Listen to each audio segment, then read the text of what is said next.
안녕하세요. 예수비전 선교회 안희한 목사입니다. 좌파들이 줄기차게 주장하는 게 있잖아요. 자, 예를 들면 주한미군 철수입니다. 왜 미군 철수를 그렇게 목나와 외칠까요? 간단합니다. 미군이 철수하면은 북한이 남한을 삼키기 딱 좋은 상태가 되거든요. 북한이 함부로 전쟁을 일으키지 못하고 또 도발하지 못하는 이유가 있다면은 주한미군 때문입니다. 근데 미군이 떠나가고 나면은 거슬릴 게 없는 거죠. 이렇게 자꾸 주한미군 철수를 외치는 거예요.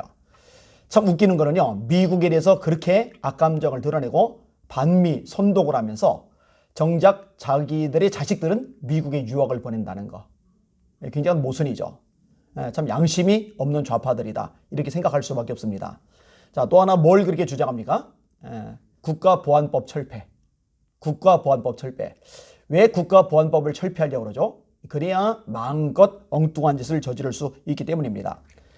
국가보안법 제7조에 기록된 내용이 이거예요. 반국가단체나 그 구성원 또는 그 지령을 받은 자의 활동을 찬양, 고무, 선전 또는 이에 동조하거나 국가 별난을 선동한 자는 7년 이하의 징역에 처한다. 근데 국가보안법이 폐지가 되면은요, 이런 거 마음대로 할 수가 있는 거예요. 그러니까 국가보안법 폐지해야 된다, 인권 운운하면서 그렇게 자꾸만 주장을 하는 거죠. 근데 국가보안법 폐지가 잘 안 되거든요. 안 되니까 그 다음으로 하는 게 뭐냐? 국정원 기능을 마비시키는 거죠. 현재 대한민국의 국정원은요, 기능 상실입니다. 아무것도 못합니다. 박지원 같은 사람이 국정원장 자리를 차지하고 있으니 그런 국정원이 무슨 간첩을 잡아내겠어요.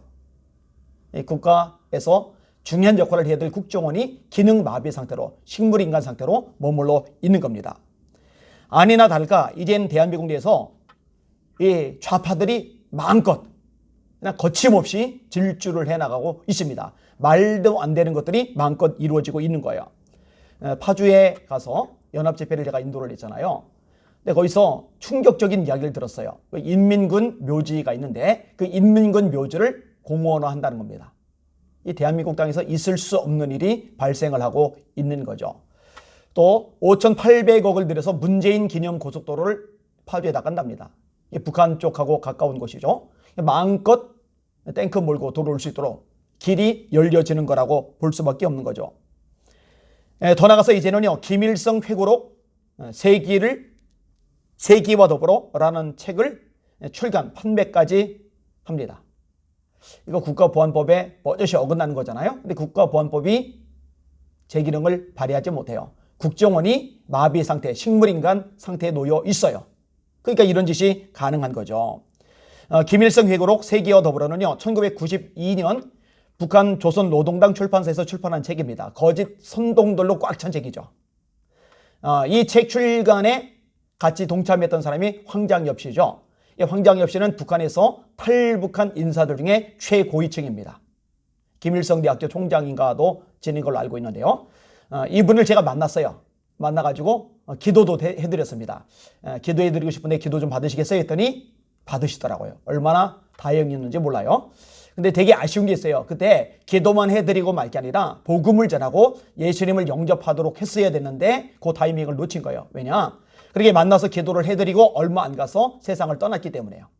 그래서 지금까지도 약간 후회로 남아 있습니다. 내가 복음을 전할 걸, 예수님 영접시킬 걸, 왜 그때 기회를 잡지 않았을까, 이런 생각이 드는 거예요.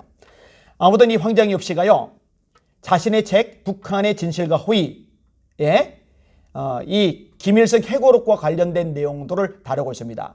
이 북한의 진실과 호의는 시대정신 2006년도에 출간된 책입니다. 자, 그 내용을 제가 읽어드리겠습니다.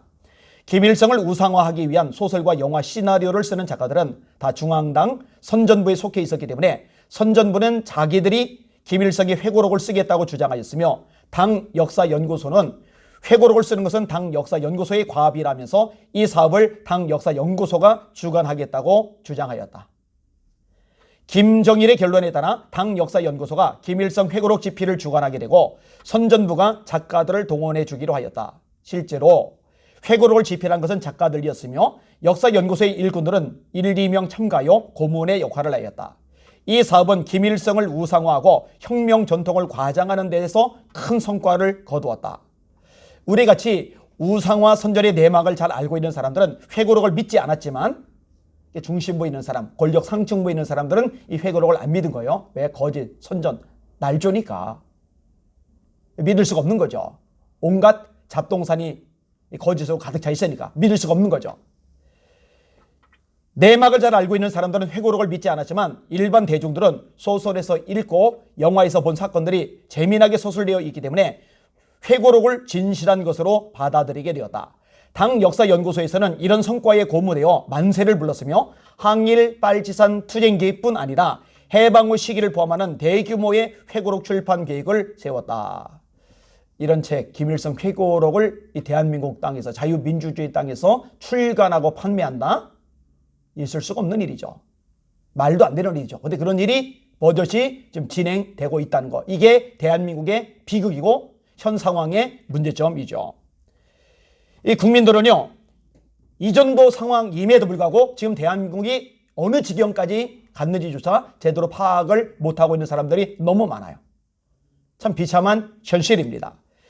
문정권을 지지하는 목회자들과 교인들 정신 차려야 됩니다. 이런데도 지지하는 사람들은요, 역사의 죄인으로 남게 될 겁니다. 김일성은요, 6.25를 통해서요, 수많은 사람들의 피를 흘리게 한 살인마입니다. 역사상 이 김일성만큼 악행을 저지른 사람이 없어요.